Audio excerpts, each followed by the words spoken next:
Good morning, good afternoon, and good evening. It's Wade T. Lightheart from Bioptimizers and the Awesome Health Podcast. And today, I am so pumped. I'm so excited. I've got a living legend on the podcast today, Carl Lanore. And this is a guy that is out there on the front lines. If you haven't heard of superhuman radio, you must have been living under a rock for the last 10 years.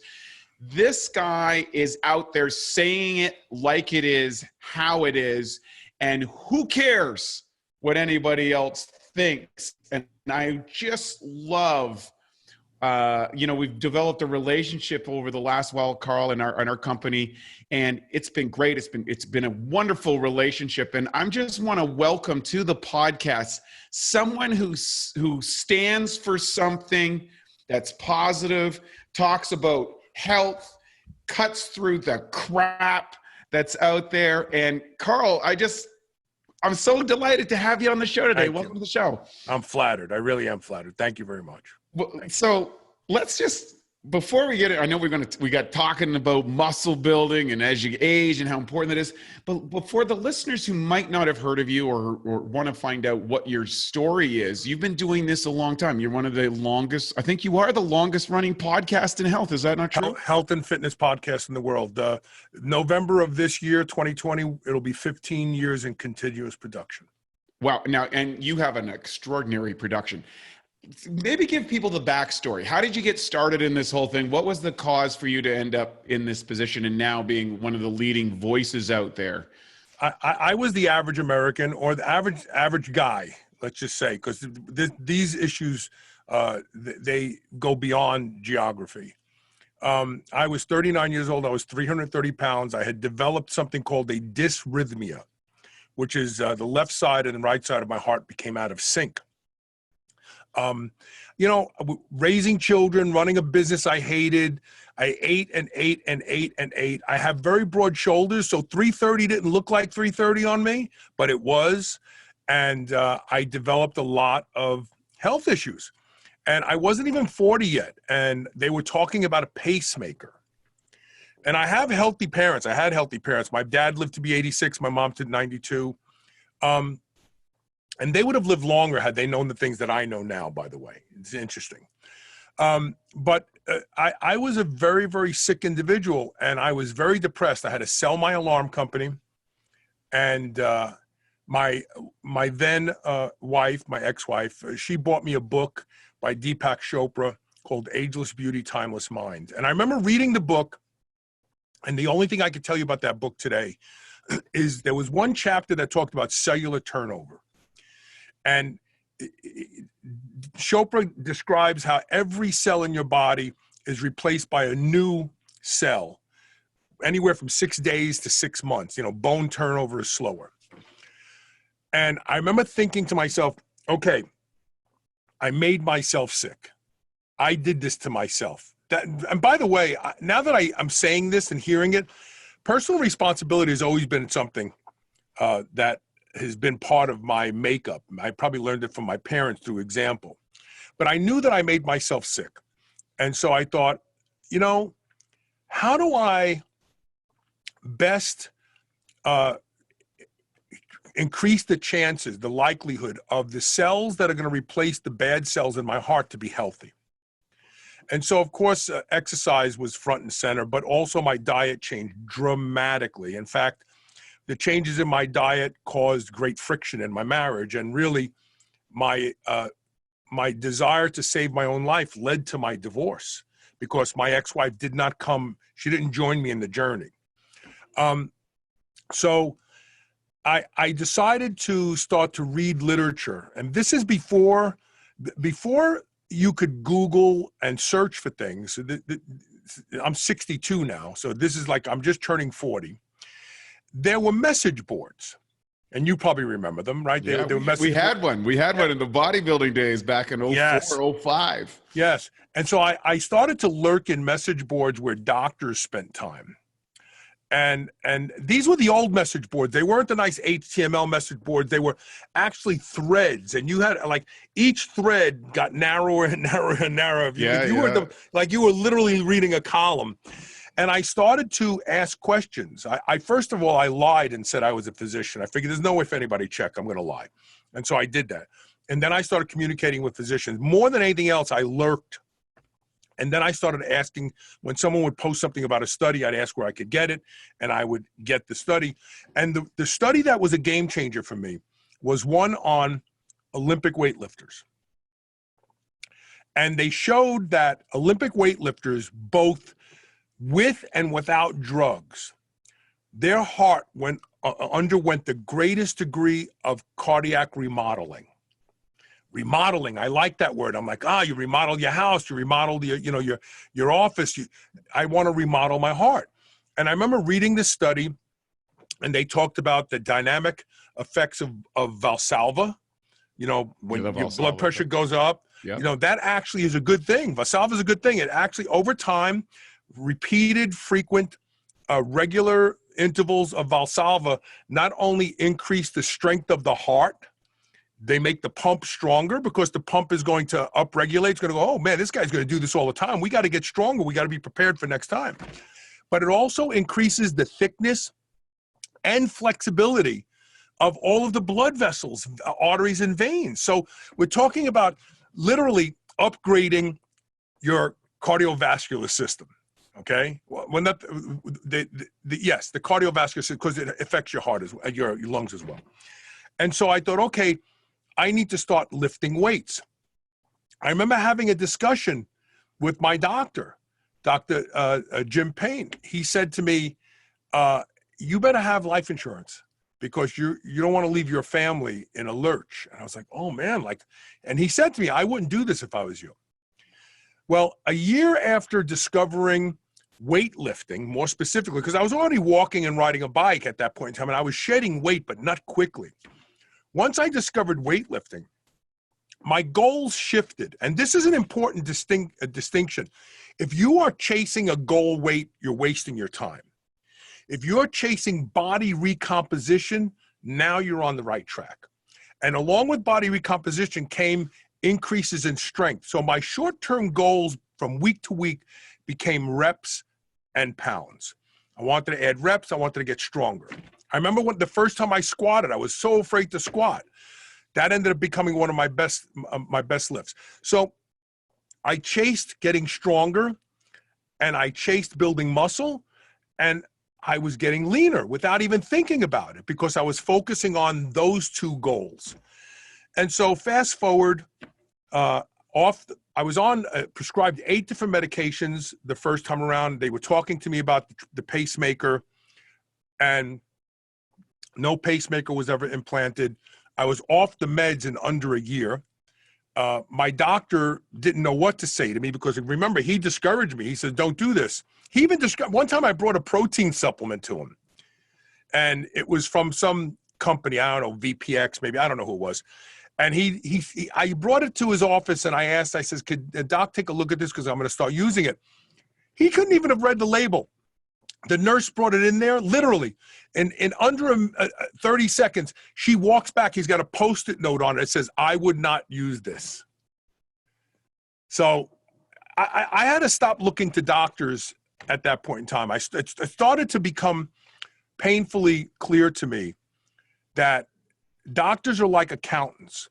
If they don't know something, they just tell you don't do it because that's the safest answer. They can't get in trouble for telling you not to do it. If you do something and it backfires, they can get in trouble. So I started to realize that he was just covering his ass.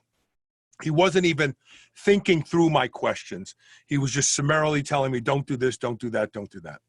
I ran into him years later, by the way, at a restaurant, and he was shocked when I stood there and said hello to him. He didn't recognize me at all. Wow.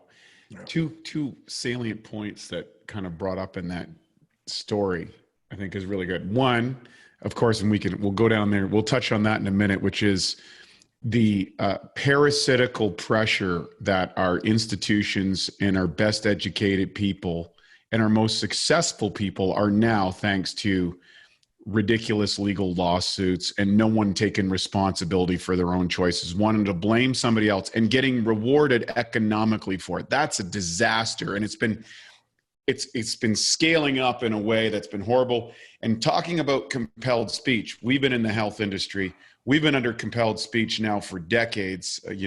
For example, I'm from Canada, which is ridiculous of Right. what they're doing to protect citizens. They're just making everything inaccessible. But you said something I think is really key, and I hadn't heard this part of your story before.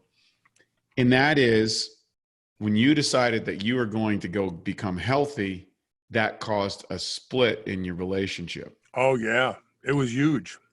I just, a week ago, was reading an article from Scott Abel, my former bodybuilding coach. He's a great thinker. He's a great guy on understanding weight management. He says, don't force it. You got to coax it, which is exactly what you just, don't try to lose 100 pounds right now. Just coax your way to it, because then you can maintain it. You'll get there. Be patient. But can you talk about that, what you've experienced? Because this, in his research, had showed that a lot of people who lose significant amounts of weight, it's such a transformation in their psychology or their environment or whatever, all of a sudden they can't hang around with the same people. And I've seen this over and over myself. What was that like for you when you made the break, and maybe the challenges, and then the point of, this isn't going to work anymore and I've got to drift back to being unhealthy, or I've got to continue my journey forward and part ways? What was that like? You know what? I've never really thought about it before, but it was scary. I was just thinking about that period of my life. It was scary. It was scary because I was going someplace I had never been before. So I had no guide, I had no map, I had nothing. And I say this often on my show too, when you decide to change your life, you must become militant about it. You have to, because it's too easy for you to sway back and do that 2 steps forward, 1 step back thing for decades and never make any progress. And so I became militant about saving my own life. We have to understand something here. I wasn't an old guy deciding that I wanted to look young so I can go chase a young girl and get out of my marriage. I was very dedicated to my marriage financially, as a father, and to my wife, up until that moment where it became painfully clear to me that she was not going to be an asset in my journey. She was not going to support my mission. In fact, she actually said the words to me one day, "I liked you better when you were fat." Right. Wow. Okay. I mean, she actually said that to me. Wow. And I have been blessed with an amazing memory. I remember everything. I remember people that I went to school with in grammar school, and people don't even remember me. And I'm like, "Oh yeah, don't you remember? I used to sit next to you in class." No, I don't remember. Okay. So Facebook is a phenomenon because I've actually reconnected with people from my past. But anyway, I remember her saying that to me, and it really hurt me. Really hurt me because you're basically saying, I like you better on the path that you were taking, which was going to be a pacemaker and then a short life and a quick death. And that is a very selfish thing to say to somebody, that you prefer them on their faster path to death just because they complemented your life. And so, I mean, I tried. I asked my ex-wife to go to the gym with me. She referred to the gym as that stinky place. Right. I tried getting her to walk with me around the neighborhood. She said I walk too fast. There was always something, there was always something. And so I ended up, and I remember her saying to me, when it was eminent that we were getting divorced, she says, I hope that you're happy with, that you've destroyed this family. It's like, how did I destroy the family? Because I chose not. And here's what I did. My sleep became very important to me. So in order to get a good night's sleep, since I got up in the morning with the kids, I got up at 5 a.m., jumped in the shower, went downstairs, got the kids up, made breakfast, made their lunch. I drove them to school in the morning. And so I figured, well, since I'm doing that, she can be up with them late at night. I'm going to start going to bed by 9 o'clock. Right. And maybe my one mistake was I didn't go to her and say, hey, this is my plan. Can you be supportive? In retrospect, maybe that's what I should have done. But instead, I got myself earplugs. I got those eye covers. And at 9 o'clock, I got in bed and I put them on and I took my melatonin and my GABA and I was out. In fact, the kids used to joke. And like, if you asked, where's dad at like 9 o'clock, my oldest, my daughter would say, oh, he's in his apartment, because that was my apartment. The earplugs, I locked out the world. Right. And so, that was the first step. That just annoyed my ex-wife. That annoyed her terribly. But then I stopped eating with them because I was eating 5 to 6 meals a day now. I was doing a more traditional bodybuilding type diet. Right.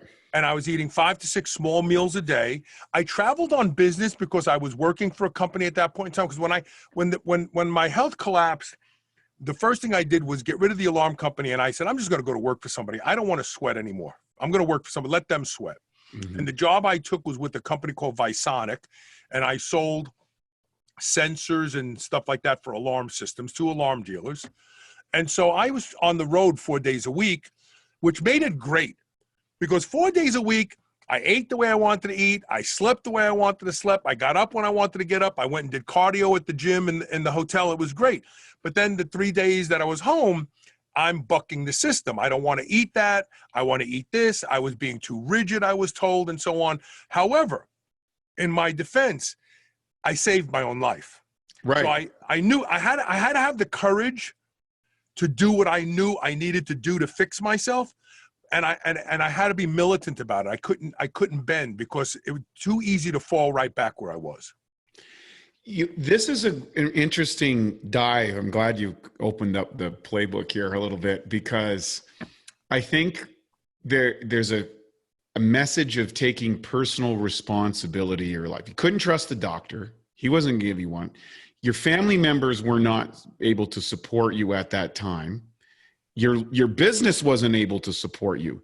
And you had the courage to say, well, if I continue down this path, it's curtains for me, and I'm going to change course. And that's going to have a certain amount of gravity, and that's going to have a certain amount of consequences. One of those consequences is you're here today, which is the main consequence you were looking for. Right. And then these corollary kind of points of quote unquote uncomfortable things. These are not fun things. Going through a relationship breakup, not feeling supported in your life, changing your business career, all this stuff. Those are very, very big moves for people. And I think there's a lot of people out there today that are trying to appeal to every other outside force, but aren't able to take response. They'd rather give up their freedom to somebody else. To be okay. They would rather take the path of least resistance. Were you always that way, that you could just kind of set your mind and do something? Or was that just because the scare of, hey, my health is in order, I got to do this? Like, what was those triggers for you? I learned personal responsibility at a very young age from both of my parents. My parents never blamed anything on anything outside of themselves. And I'm far from coming from the perfect household. We were poor. My father was a truck driver. My mother was a beautician. We lived in a 3-room apartment where my sister and I shared the only bedroom, and my parents had a fold-out couch in the living room. And the only other room was a kitchen and a bathroom off the kitchen. So I come from very meager backgrounds. I never heard my parents complain. I never heard them complain about money. I never heard them blame anything in their lives on any outside, and the truth is, my mother even said, my father never complained about anything. He had illnesses. He never complained. He injured himself. He never complained. He worked long hours like a dog. He never complained. So I guess as a model growing up, complaining just wasn't in my repertoire. It wasn't it wasn't something I was exposed to. And now that you asked that question, a girl that I was madly in love with, my first girlfriend, I found out that she was not loyal to me. I picked up and moved to Las Vegas. I just picked up and I went. So I've always had a willingness to accept the effects of my choices, and on top of that, I've always had a very adventurous personality. The reason I love riding my motorcycle is because I get on my motorcycle, I feel like just going to work is an adventure. Right. And so, I just feel like, I guess, I've never been asked these questions, so I'm forming thoughts and I'm spitballing here. But yeah, I guess I've always been somebody who I know this about myself. Once I make a decision, that's it. I move forward. Now, that doesn't mean I don't change. I realize that was a bad decision and change directions. I'm not going to be an idiot and go down with the ship, but I make decisions and I move fast and I move forward. And that irks some people. But yes, I guess in retrospect, I've always been this way. So we got to get to the good part of the story. So then you lose the weight, you get in shape, and then we were talking earlier now, and when did the podcast start to come in? Like, how did that happen? So once you become enlightened, it's hard to shut that off. Once you realize that doctors don't know what they're talking about, they're just trying to push pills on you, and that there are other answers, but they don't know about them, so they don't talk about them. And if anything, they poo-poo them when you come to them about them. Mm-hmm. Now, this is back then, right? This is back then. This is 20 somewhat years ago. Today, there are a lot more enlightened doctors. They're getting it. It's starting to, yeah. You're seeing that, yeah. And it's slow, but it is happening. You have doctors today that are enlightened about this. But so once I discovered, so here's what happened. I was still married at the time. I was working for this company, Visonic, and I was helping my ex-wife with a project. She did marketing research. And part of the project was the guy that she was working with wanted to start doing a radio show. So I called around and got the pricing for radio shows for her, just helping her out, like anybody would. So I had that. I knew what this cost to be in a radio show, and I knew what the metrics were and all that. So I went to a Christmas party with her, and there was a guy from Florida who does TV, morning TV back then, who was going to groom this guy that she was consulting for how to be a better host. Well, we happened to be all at the same setting, and I had just mentioned that I lost 100 pounds. Well, you would think there were pigeons and I had a pocket full of corn, because all these people just, wait, how did you lose 100? What did you take? Was it that supplement? And I had people around me. And so I'm telling them, no, I started eating 5 to 6 meals a day. I train first thing in the morning. I train with heavy weights. I do cardio once a day. I got my sleep in straight. And then the crowd slowly dispersed when they realized it was going to take all that work to change your life. They became disinterested. But this one guy came out of the crowd, and it was the guy that was there from Florida that was supposed to train her client on how to be a better TV and radio host. And he said, have you ever thought of doing radio? And I said, absolutely not. And he said, well, you would be good on radio. And I said, well, I don't even like the sound of my own voice when I have to hear it on my answering machine. Like, who's going to want to listen to me? He goes, there's a guy here at Clear Channel, and he gave me his name.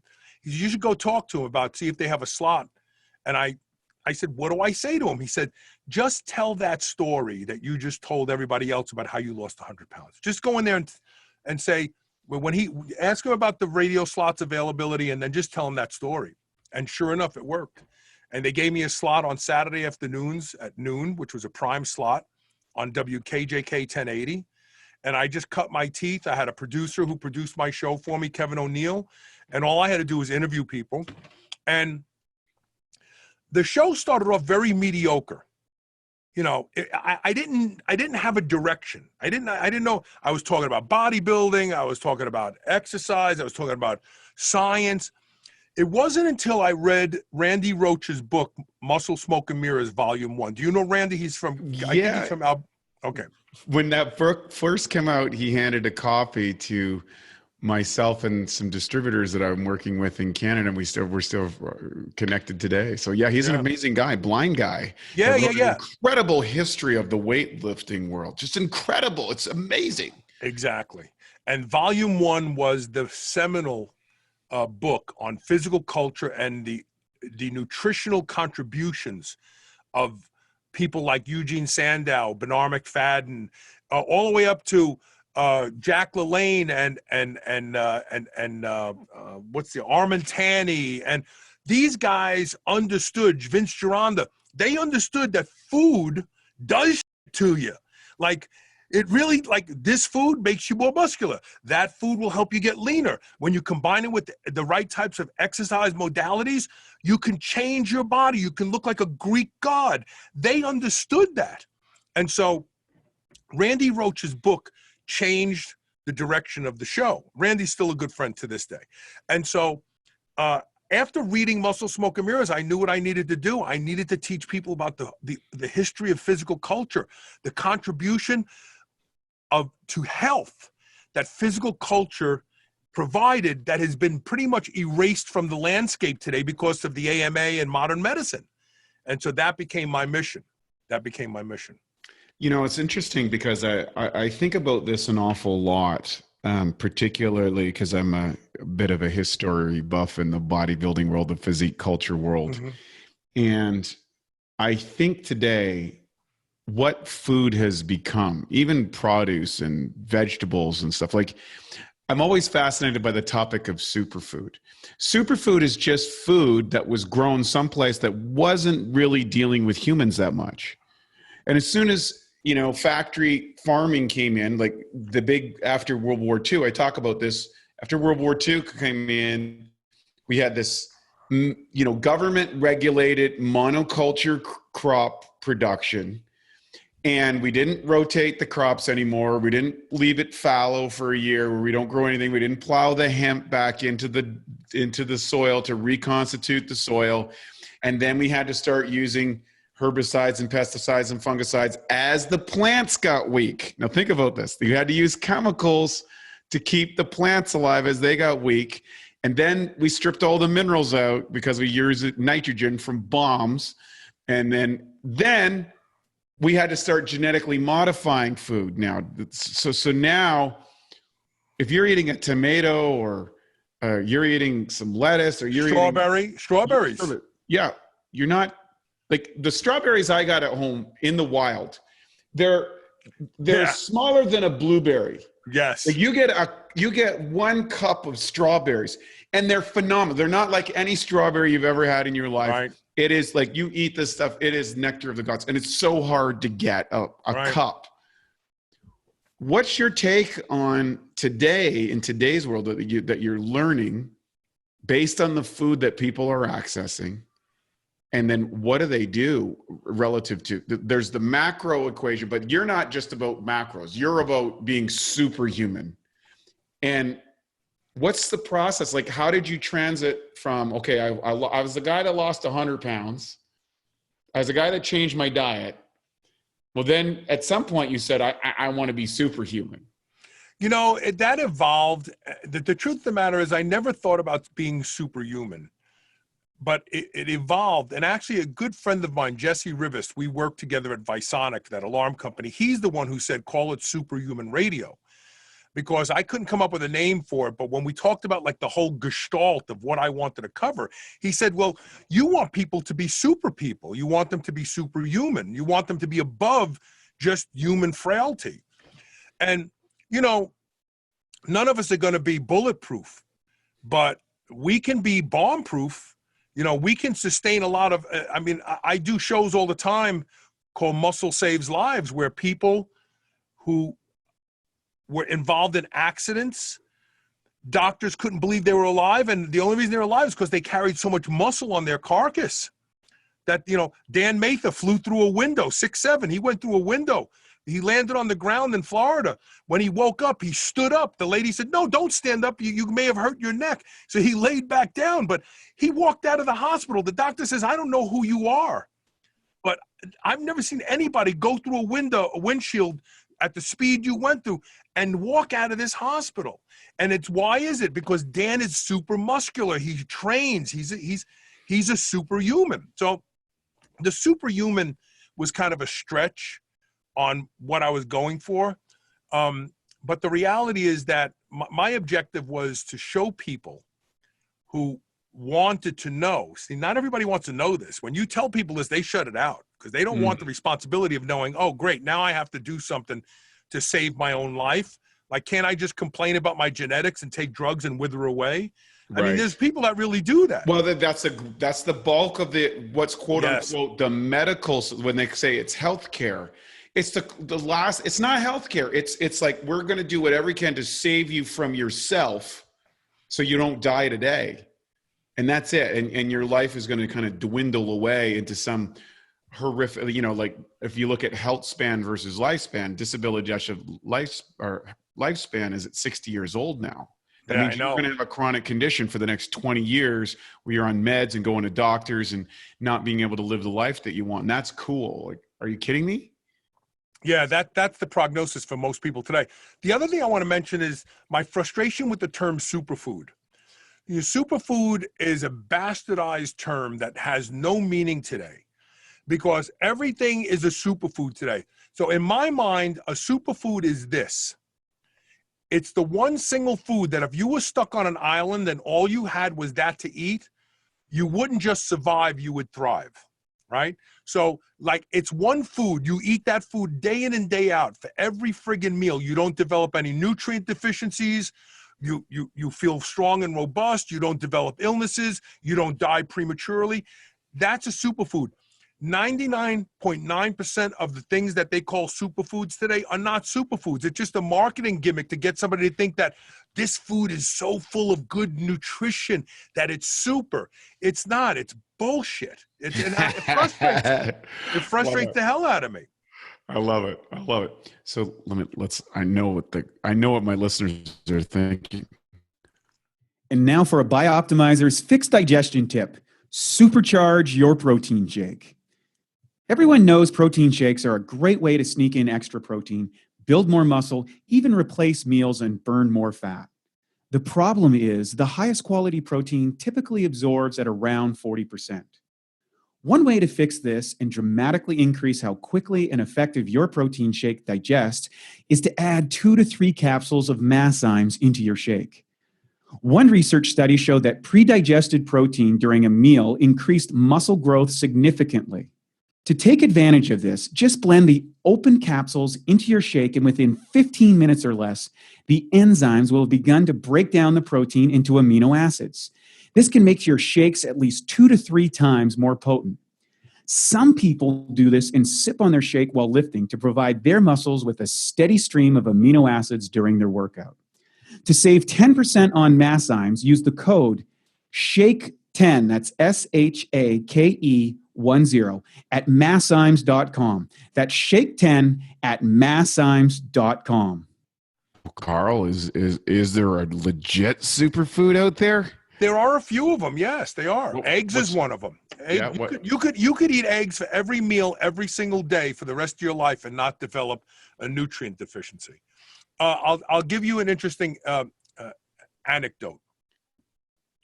In the 15 and 1600s, the navies of different countries were their way to go out and conquer new worlds. They were going out, and they really didn't know how far they were going to have to go, what conditions they were going to run into, or how long they'd be at sea. The Chinese and the Vikings were the only 2 navies that their guys would go out to sea for a year and come back healthy. Okay? They didn't develop scurvy. They didn't die prematurely. They weren't absorbing lead from cans that were made with soldered lead and then leached into the food. They brought cattle on the ship with them.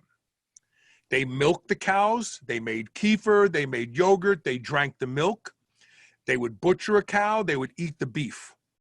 And so when you look at superfoods, by and large, almost all of them come from an animal. And people say, well, why would that be? And here's why.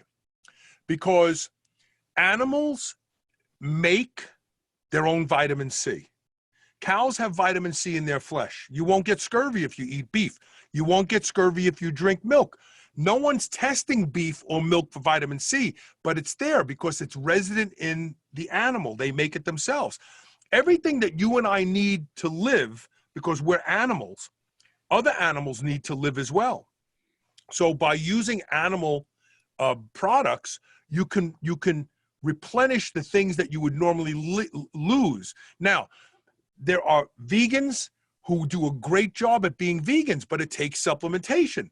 They can't just eat, you know, I don't know, pick something, kale every meal for weeks and weeks, because they'll start to develop nutrient deficiencies. So I'm not bashing the vegan diet by any means, because I have a good friend named Mike Mahler who is so friggin' strong, but he's a vegan by choice. His mom is from India. She raised him that way. They feel sorry for animals, so they don't do that. But Mike will tell you, he uses 3 different protein powders. He supplements with B vitamins. He does all these things because he knows that he won't avoid a nutrient deficiency if he's a straight out vegan. But with that being said, most of the superfoods that you could actually sustain life on and not die of a nutrient deficiency are some sort of animal product, and eggs is one of them. And, you know, fish is another one. So it's not all about, you know, I know a lot of people are like, well, I don't eat red meat. Fine. There are some dangers to eating red meat, I've learned. You know what? Iron, we have no system in our body to rid us of iron. I have the iron in my body from a hamburger that I ate as a kid. The only way you get rid of iron is either be a marathon runner or do regular blood donations. That's it. Otherwise, you carry iron around. Senescent cells have 5 times more iron than quiescent cells. So we know that there's a linkage between senescent cells and iron accumulation. Iron is a pro-oxidant. It produces ROS. It's just horrible. It's rust in the body. So if you're a big red meat eater, and when you get to my age, you better start donating blood a couple times a year. Otherwise, you're going to accumulate iron and it's going to hurt you. But with that being said, if you look at animal protein, if you look at animal products, there you will find real superfoods. The problem with that is the marketing gurus that promote things as superfood are generally promoting non-animal based products. One of the interesting points you bring up here, I find it's common. There's 2 things that I'd like to touch on. One is, what's funny is I've seen so much stuff with animals that they actually feed the animals vitamins and minerals that the people won't take so that they have all the things so they stay healthier. Yeah, so that's an interesting because thing. the animals aren't living normal lives. Do you know the San Diego Zoo, about 5 years ago, the lions, the bears, all the big apex predators, they were getting sick. They were developing congestive heart failure. They were getting diabetes. It's like, why? Oh, wait, they eat bear chow. They eat lion chow. They're eating foods that are made by companies, and they're saying, oh, we know scientifically what these animals need, and we're going to make it. It's like dog food. Dog food is crap. No dog ever went through a farmer's field and ate all of his wheat and corn. They don't do that. They eat deer. They eat varmints. They eat animals. So when these animals were getting sick, they were going, gee, what's going on? Oh, wait a minute. They're developing the same diseases that humans develop. Wait, it's from their friggin' diet. It's because we are eating artificial diets today by and large, and our animals do too. So they develop all the same diseases we do. 100%. And there's a real big thing, you know, we talked about enzymes. If you take an animal in the wild, it doesn't produce enzymes in its saliva. You put them on chow for a bit and it starts to produce after about 2 weeks, they'll start producing enzymes. They'll start shunting food because they're not going. Normally when a predator seizes an animal and kills it, it's absorbing the enzymatic component on it, right? Yes. A herbivore that's grabbing the vegetables out of the garden is getting the bacteria and they're eating living foods. Yes. So that's a fascinating topic as well. One thing I'm going to go out on a limb here, because this is a component that I haven't solved, and you might have heard because I know you have an extraordinary memory and you're very well read and you know a lot of stuff. There's some geneticists, and this is way out there, folks, that have suggested that human DNA has been altered by outside sources to make us not produce vitamin C. Have you heard anything like that? I've never heard that, but I have theories on why we don't produce vitamin C. I'd love to hear them. Well, so when about 40,000 years ago, maybe even before that, when we became an agrarian type of a culture, where Correct. we started growing monocrops and Remember, we had no such thing as cavities until we started eating just corn, just wheat. Dental caries were not regular, except in Egyptians, and they love sweets, and they're the ones who invented the toothbrush because they had cavities all the time. So vitamin C has a profound effect on blood sugar levels. It does. In fact, if you go for a glucose tolerance test, they'll ask you, now, have you taken any, they'll tell you, now, don't take any vitamin C the morning of the test, because it'll actually prolong the blood sugar's presence in your blood, okay?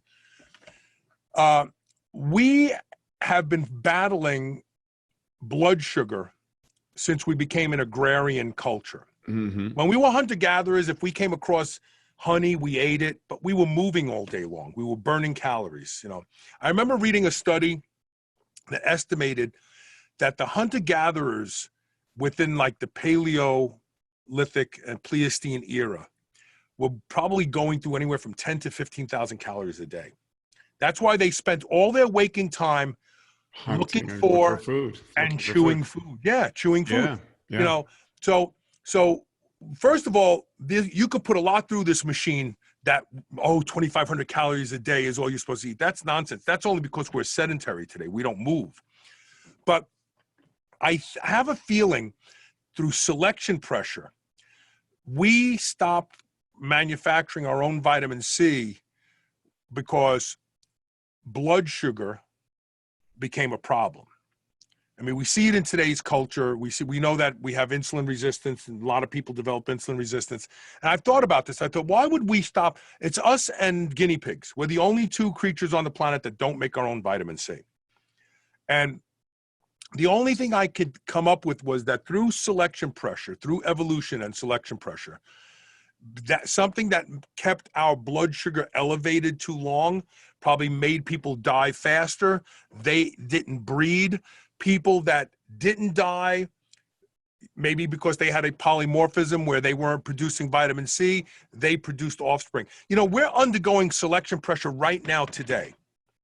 There are things in our culture that are causing children to die before they give birth, and those genes are taken out, and selection pressure moves us forward. So that was now that I'm sure there's a lot of people in the audience who go, that's a flawed idea. It's stupid. Here's why it's stupid. And you may be right, but that's the only thing I could come up with, that we stopped producing vitamin C because it became dangerous for us. It actually caused us to die sooner.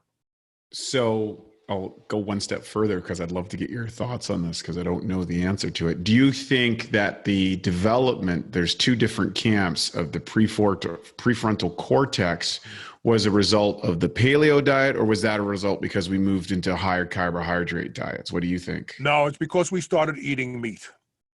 So if you look at Australia, so the definitive period of time is the two predecessors of ours.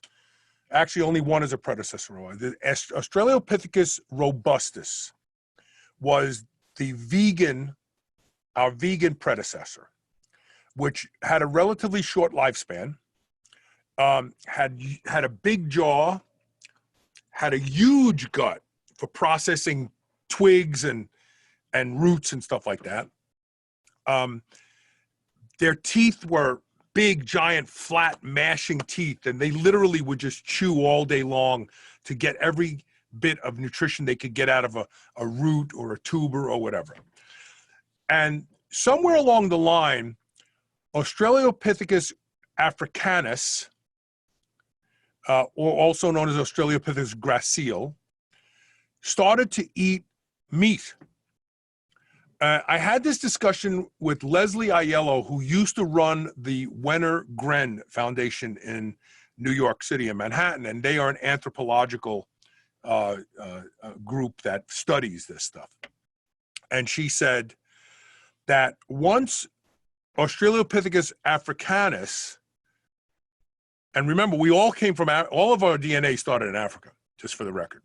Right. No matter what I did my 23andMe, I'm 14% Northern African. Like I know, and plus I got the skin to go with it. But so once Australopithecus africanus started to eat meat the gut got smaller. Now, obviously, this took thousands of years. This didn't happen overnight. Of course. The gut got smaller. The jaw got narrower. The big mashing teeth in the back became like our molars today. We started to develop incisors, and our brains got bigger. The brains got bigger because digestion wasn't as demanding any longer. The guts got smaller, the brains got bigger, because the guts used to be huge, big, distended factories. And over time, and through selection pressure and mate choices and so on, the guts got smaller and smaller and smaller, and this gave way to the brain getting bigger. But it all evolved as a result of us moving to eating nutrient-dense animal products. It's a very interesting, I haven't heard that quite description, very well articulated. So we're going to loop back. We've gone down on a tangent. We're going to bring you back to superhuman. You've lost 100 pounds. You're on the radio show. And what happened after that? Like, how did you get on? How did you become the superhuman radio that you are today? What steps occurred after that? I really attribute it all to embracing physical culture. I realized that physical culture, so exercise is an artificial replacement for what we are designed to do. Like all of time is like this. Mm-hmm. And the past 300, 400, 500 years are like this. It's like a notch. Yeah. We were never designed for this. You and I sitting here at a desk. I sit at this desk 4 to 5 hours a day. I purposely get up and walk, to stay mobile. But we are not designed for this. Diseases today, I like to call them, and it's not my original term, diseases of modernity, because they are the result of modern times. Creature comforts, our desire to move less and eat more, which, by the way, we are genetically programmed to. Right. Okay. I call it the unintended consequences of the technological revolution. Yes. I had Dr. Daniel Lieberman. He wrote a good book called The Story of the Human Body. He's an anthropology professor at not Yale, not Cornell, but anyway, so Harvard.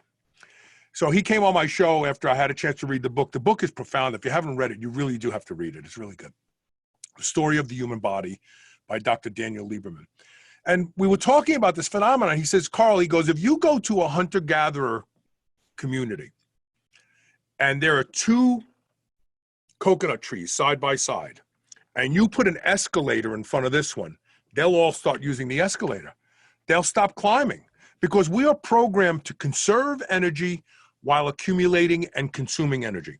Right. And that is what, because for millions of years, starvation was the problem, not obesity. 100%. Yeah. This is a new phenomenon for us. So really embracing physical culture and focusing on bodybuilding. And I use that term, and I space those words purposely, because there's bodybuilding, which is a sport. But then there's bodybuilding, which is a phenomenon that I try to teach people through my show. Muscle, when I first started doing my show, for the first few years, I closed every show by saying, muscle is metabolic currency. So get into the gym and make a deposit today. Beautiful. And science has proven that to be correct. The more muscle you carry later on in life, the longer you will live. The more muscle you carry later on in life, the less likely you are going to be to develop diseases, especially metabolic diseases. The more muscle you have, the less likely you are to fall. The number one reason people are institutionalized when they're older is they fall a few times. The kids go, hey, mom, hey, dad, you can't live at home. You got to go into the institution now. So muscle is the most important organ in the body. I say that, and I know that's a stretch, but I say it on purpose because I want people to argue with me and say, no, it's not. The heart is, the brain is. And, okay. But now we're saying it's on the same level, at least, as these other things that you pose a lot of importance on. Doctors don't get it. They just don't get it. So just today, There was a study that came out of Stu Phillips's lab over at McMaster's University that looked at the 141 different genes that cause muscle wasting. And it was a 10-week trial. It was healthy young men. They did leg presses for 8 weeks, built muscle. And then for the last 2 weeks, they put the one leg in a brace. They couldn't stand on it. It had like an impediment at the bottom. So they deloaded the leg for 2 weeks.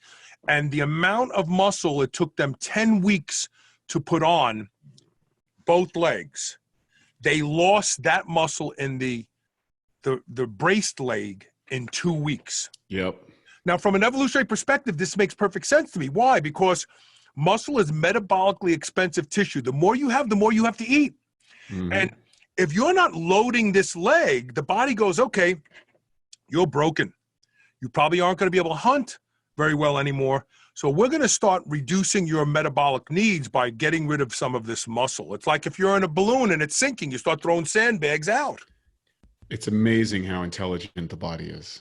It is. And see, this is the problem. We think that we're smarter than nature. We think, oh, because we can do science and do all this crazy shit that we know better. Look at baby formula. I got baby formula. I should have got breast milk. I'd be healthier today as a result of it. I've done shows proving that. But that's our downfall. Our downfall. Can I curse on this show? Technically, no, but go ahead. We are too effing smart for our own good. That's the problem. Dr. Jordan Peterson illustrates something really extraordinary. It's a 3-minute clip. You can check it. It goes, in the decoupling of intelligence and wisdom.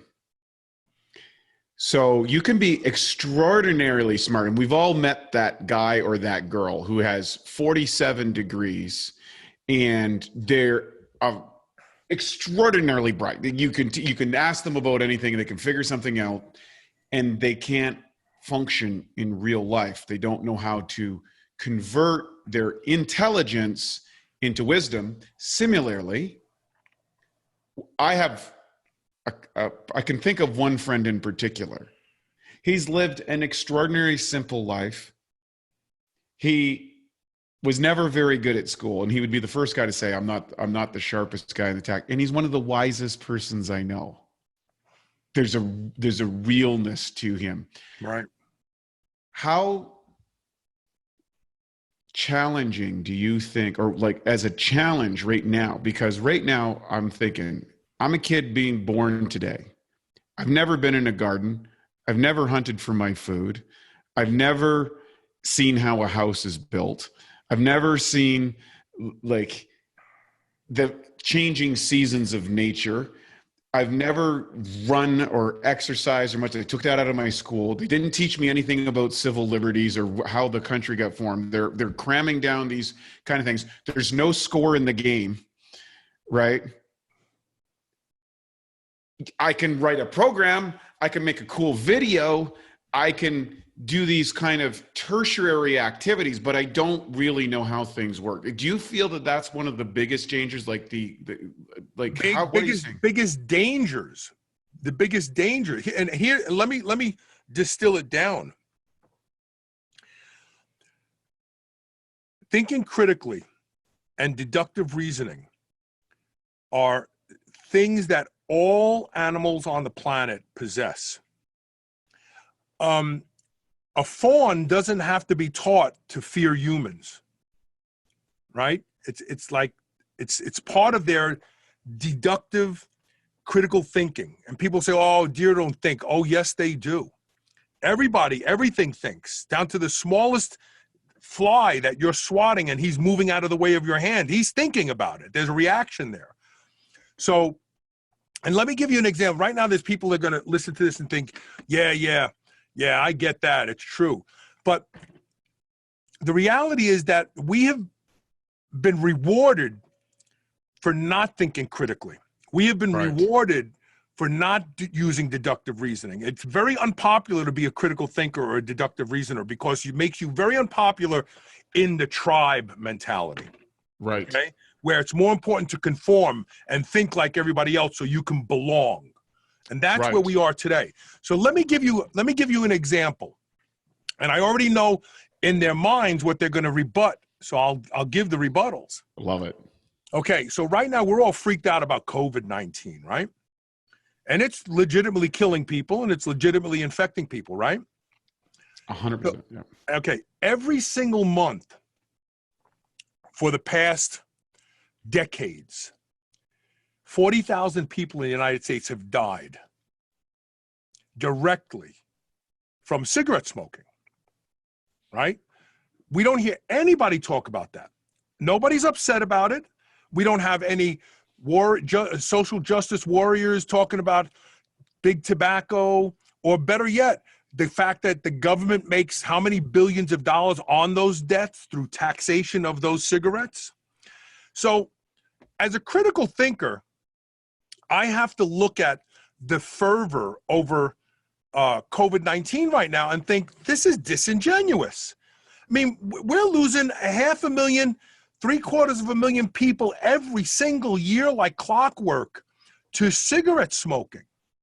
And then the rebuttals out there are going to be, yeah, but you don't want COVID. You catch COVID, but you have to decide to smoke cigarettes. It's your personal choice. Well, there's a personal choice out there right now where people don't want to wear a mask, but you're saying it's mandatory. So if I can start smoking today, then why do I have to wear a mask? And then people will say, oh, well, that's because if you don't wear a mask, you're going to make other people sick. And if you smoke, you're just making yourself sick. But that's not true, because according to the CDC's own statistics, 148,000 people a year die from secondhand smoke. 148,000 from secondhand smoke. So my choice to smoke not only craps me out, but craps other people out, not to mention the financial burden I put on people who don't smoke to have to pay more in insurance for the stupid decisions that I make. So if you were a critical thinker, then we have to back up and we got to go, okay, COVID's a bad thing, but what about all these other things? Like, when are we going to start fixing this stuff? And why isn't anyone doing it? Because if you point that out to people, you will challenge their intelligence and they will repel your argument simply because it goes against what everybody else is telling them right now. And we don't have critical thinking critical thinking is something you don't have to teach someone. A critical thinker can overlay an experience of a completely different nature and see how it parallels something that they're about to do and go, wow, that turned out like that. Chances are this is not going to turn out good either. That's what critical thinking is. Critical thinking isn't by rote. You don't have to learn the rules. You just have to be observant of things that happen in life and go, well, if we're looking at this that way, then we have to look at this that way too, don't we? And critical thinking isn't popular today. I was listening to Eric Weinstein's podcast recently, The Portal, and he starts talking. He says, it's not what's being presented to the world that's important. It's what's not being presented from the world, which is exactly what you bring up. And he talks that him and his brother, they're both super geniuses, and they're polymaths, and that means they're geniuses in multiple different areas. Right. And they said institutionally they're being discouraged. They were discouraged that if you were good at a bunch of things, you weren't really serious about the topic you were. This is taught in our quote unquote Ivy League institutions. Yet if you look back to the foundational people of this country, these people were incredible. They were generals, they were farmers, they were builders. Inventors. Yeah. I mean, it was amazing. And you're going, wait a second. These guys did this without power. They did it without telephones. They did it without TVs. They had they didn't have cars. And we're able to think out these incredible ideas and concepts and put them into place in what we would consider extremely harsh conditions. Right. And be able to build principles that could last for generations, or ideologies that would set foundations. Sorry, I went on a tangent there, but it's great. I get so passionate about today. So going back to this, what do you see happening right now for humanity? Like, is there hope? Is there an evolutionary split? Yeah, What's going on? No, there is hope, and I'll tell you what it is right now. And this is disheartening to say. It really is. It makes me kind of sad. So those of us who are critical thinkers, those of us who understand the value of physical culture, those of us who understand the value of great sleep hygiene, those of us who understand the value of the types of things that are very popular within the community of people that we are talking to right now. We will instill those things into our children, just the way not complaining about shit was instilled into me without it being spoken to directly. It's just by way of action. You see your mother and father live that way, and that's the way you learn. You know, a lot of people like to blame things on genetics, but you also get your lifestyle from your parents, not just your genetics. Mm-hmm. So, you know, there's a lot to the epigenetic angle too. Nurture and nature. Yeah. But I here's what I think is going to happen. Right now we see children at 12 years old developing colon cancer. We see children at 10 years old that are full-blown diabetic, hypertensive. We see younger and younger children developing more cancers. This is very sad, what I'm saying. I hope people take this message in the spirit that it's meant. I am not praising the death of young children. I am angry at the idiocy of their parents, because you have to, as a child, you have to be led down this path. This is not a path you just get up and go on your own. You can't drive to McDonald's yourself. You have to be fed McDonald's. So what's happening is, as I said earlier, selection pressure is still happening right now.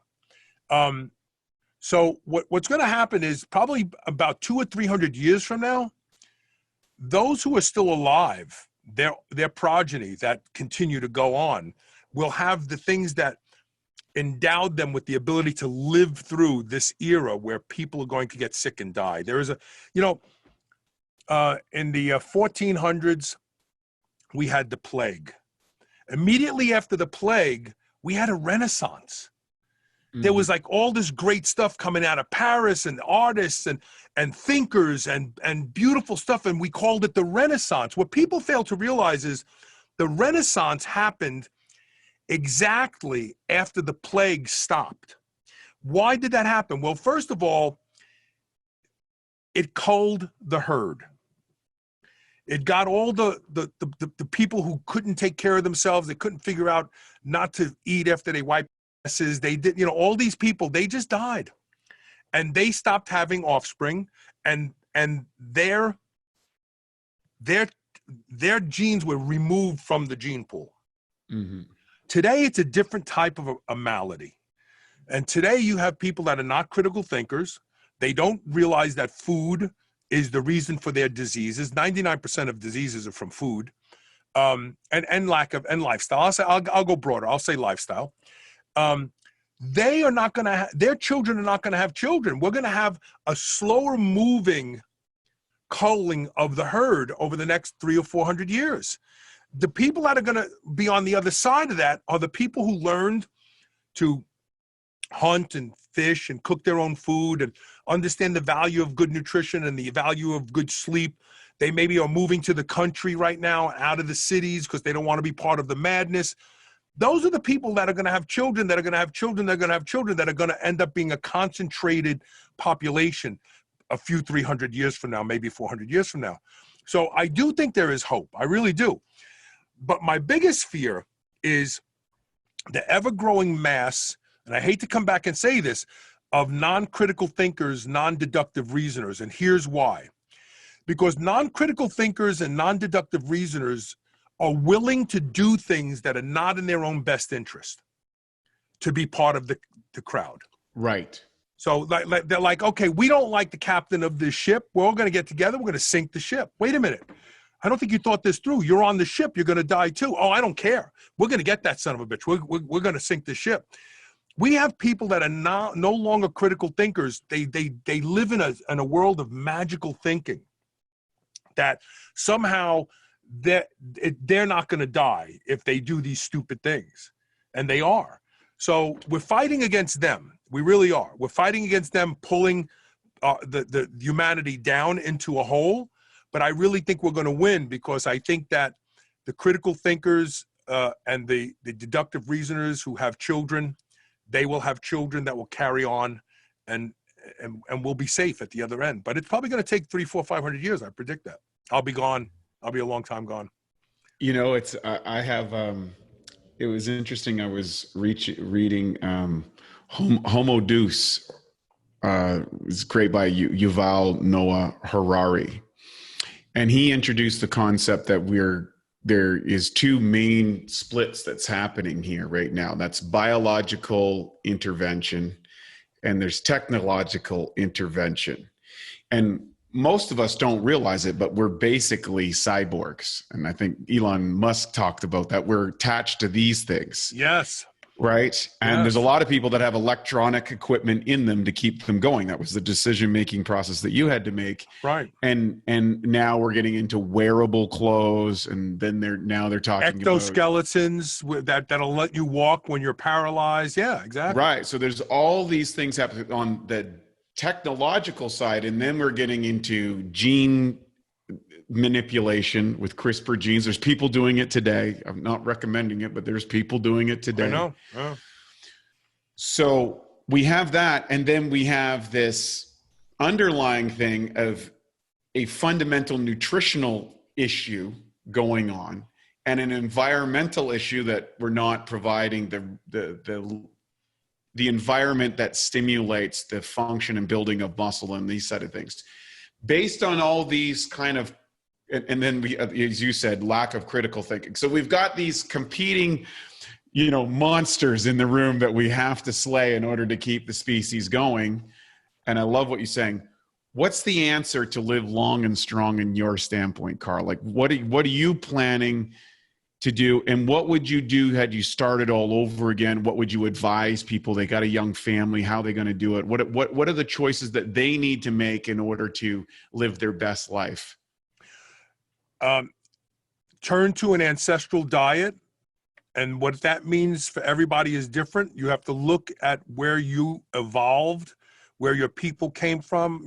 I'm 87% or 86% Italian and 14% Northern African. Those are actually very close together. Italy and Northern Africa are just side by side. Look at the foods that were indigenous back then that didn't require any type of special agricultural tricks to get them to grow, like genetic modification and stuff. Look to the diets that your ancestors 300, 400, 500, 600 years ago ate. So that's where your ancestral diet comes from. It's not the paleo diet for you. Maybe it is. Maybe it's the Mediterranean diet for you. Maybe it's not. But look for that.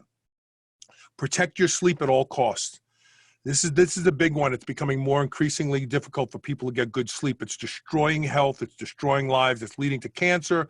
It's leading to Alzheimer's disease. It's leading to all sorts of problems of modernity. Protect your sleep. And there's lots of good books out there to learn how to do that, but that's another one. And find ways to design your life so that you are forced to be constantly physically active. Maybe become a farmer. Instead of getting a desk job, cut lawns for a living. Those are the jobs. Here's the funny thing. 100 years from now, these are going to be the crap jobs. Because while they pay really good, we get sick sooner and die faster. And the people who are out there laboring that we laugh at today, like, oh, look at that guy, she married a plumber or whatever, they're going to live longer. Maybe not plumbers, but they're going to live longer because they're physically required to be moving and active. And then add to that playing sports or going to the gym and training. Resistance training is so critical. Everything we learn now that's good for health, you can dial it right back to a couple good sessions a week of resistance training. Those three things are very important. And as far as if you're alive already now and you're older, the three critical things that you need to pay attention to is, as I said before, sleep, number one, sun exposure, number two, and sex. Sex is not subject of a parlor joke. It's not what you and the guys snicker about.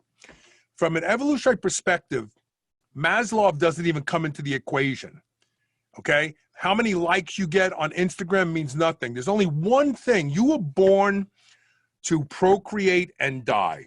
That's all your genes are set up to do. That's it. Live through the reproductive years, make babies, and then evacuate the planet. That is what your job number one is. The minute you lose your libido, wake up, because you're now on the side of dying. You're not on the side of living any longer, and fix that. People think that a loss of libido is no big deal. It is the canary in the mine. You will not be able to have sex when your body realizes that you can't sustain life longer, because the body is protective. It's perfect. It knows, wow, this gal is sick. She can't have babies. I mean, look at people, look at female bodybuilders who undergo rigorous dieting, right? They starve themselves. They want to be 1% body fat, which is so horrible for a woman's health. Well, they lose their period. Why? They can't have babies. Why? Because they can't find enough food, their brain thinks, to save themselves. How could they bring a baby into the world? Let's just shut that machinery off. Mm-hmm. So those are the three things that I think are very important if you're already alive and you want to try to turn some bad outcomes into good outcomes. Get your sleep straight, spend time in the sun, and that means being active out in the world. It doesn't necessarily just mean laying in the sun. And pay attention to sex. The more sex you have, the healthier you will be. I guarantee it. There's research that proves that. Do you know that there are 3 good studies that show the more orgasms a man has, his risk of prostate cancer goes to 0. To 0. Think about that. I know guys who have prostate cancer today.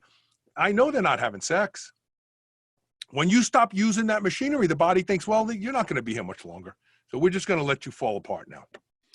I love that. It's a very interesting perspective that you put out there, because it's a topic. That's the other part I've noticed today as well. There's so many areas that all of a sudden you go, well, there's 2 areas. One, people kind of go in hushed smile tones, and we're just going to disassociate from that, Carl. And then the other one is what you referred to earlier, and they get this sort of thing. For those who are watching on video, they get that, they have this nervous system overwhelm that they start freaking out because you've challenged it on something that they have no answer to. Right. You expose the lack of critical thinking. I think that's really, really powerful. And I mean, who doesn't want to be on the planet having sex, feeling great, being able to do as many things as you want to do? I mean, like, if you just sit there and go, well, which would you rather do? Would you rather be sitting home with a pain in below your gonads for the rest of life while you decide whether you're going to do chemotherapy or radiation, or get cut open? Or would you rather be living a life where you're working out, sun tanning, and having a lot of sex? I mean, which one is it? Jacked and tan. That's what I want to do. I'm going to be jacked and tan. That's me. That's what I want. That's what I want. So I know you've been very gracious with your time. I want to kind of lead to the next thing. So can you tell us a little bit more about the show, where it's going, and what's your plans for the next however long you're planning on living? What do you live? What are you shooting for? Are you shooting for length, or are you shooting for no, quality?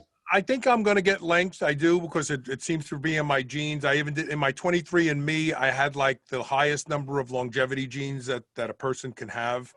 I have parents that lived long. I have grandparents that lived long. So I don't think the longevity thing is going to be a problem for me, but staying viable is important. I power lifted up through 2005, and I definitely put my body through a lot. I have injuries. I have lumbar spine problems. I hang in an inversion table every night before bed. It's the reason that I don't have the problems that I would have. That's a great device, and anybody should own one. I show up for work every day. I'm excited to interview the people that I interview. I really never thought that it would last this long. I never thought how long it would last. And I talk to Elise all the time, and I say, I don't think I'd ever retire. I mean, as long as I can think critically and speak And why wouldn't I just keep working? Like, I don't understand the whole premise of retirement came during the Industrial Revolution, right? I mean, you don't see Amish and Mennonite people going, man, I can't wait to retire and stop having to milk these cows. You know, it's like, this is what you do. Retirement became the reward for doing a crap job that you hated from 8 to 5 with one meal in the middle. It was like, yeah, I know your life sucks for the next 30 years, but then you're going to retire and you're going to get this money and you're going to be able to sit home and do nothing. I don't want to sit home and do nothing. I can't ever imagine sitting home and doing nothing. So why wouldn't I just keep doing this? I love it. I think Larry King is, of course, one of the great interviews of our time. Same thing. He's like, I want to keep, like, the thought of me not doing it is like, why would I stop? I mean, he's like in his 80s, I think now, and he's still at it. He's still running a show. And so I certainly hope that you continue to run the show for decades and decades and decades to come. You're one of the most fascinating interviewers out there. And what I love is you tell it like it is. You're willing to take a stand. You're willing to stand up for things, and you do your homework. You do a lot of research. And so, Carl, can you share with our listeners where they can find out about your radio show, your Twitter handles, all that sort of stuff? Because of all the people I know in the health interview world, the people that are talking and bringing in this, you're probably one of the most knowledgeable people I've ever met. Like, your memory and your ability to tie things in and your ability to think is really incredible. And I really appreciate that. I have a huge head.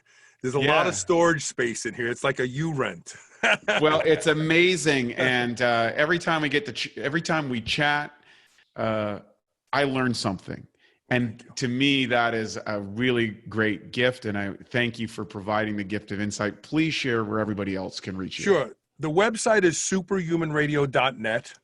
I'm not on Twitter. I am on Twitter, but I don't spend any time on Twitter. That's just where people go to bicker. I have a Instagram. It's at Superhuman Radio. And then, of course, our Facebook page is the Superhuman Radio Network. And those are the places where you can watch a show. So every day, I do a show 4 to 5 days a week, and I do it on video. Oh, we have a YouTube channel also. That's Superhuman Radio Network YouTube channel. And you can watch the live videos on YouTube or Facebook, or you can download the podcast from Stitcher, from Apple Podcast, from iHeartMedia. I'm on every single podcast platform there is out there. And so there's a lot of ways to consume the show. You can watch the videos. You can listen to the podcast.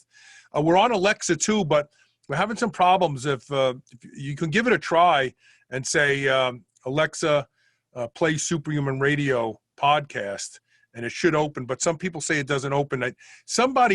Chris Brown or somebody did a song called Superhuman, and for some reason, Alexa confuses my show with that. So we need to modify the invocation on Alexa. But yeah, I mean, the show's been out there for a long time. It's out there pretty much everywhere that people consume podcasts.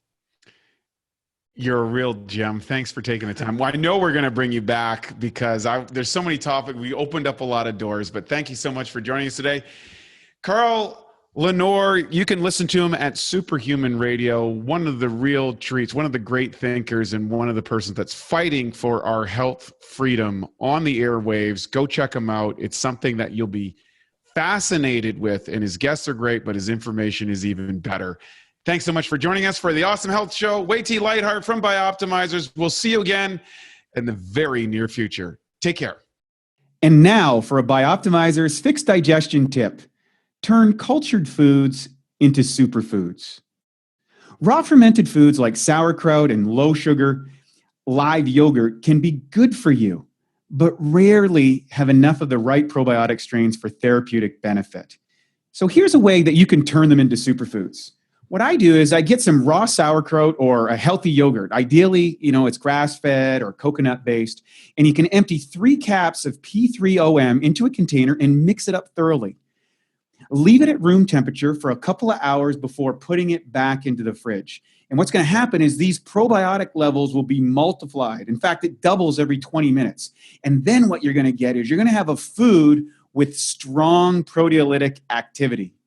To learn more about P3OM and why its patented strains make it the strongest probiotic available, go to www.bioptimizers.com.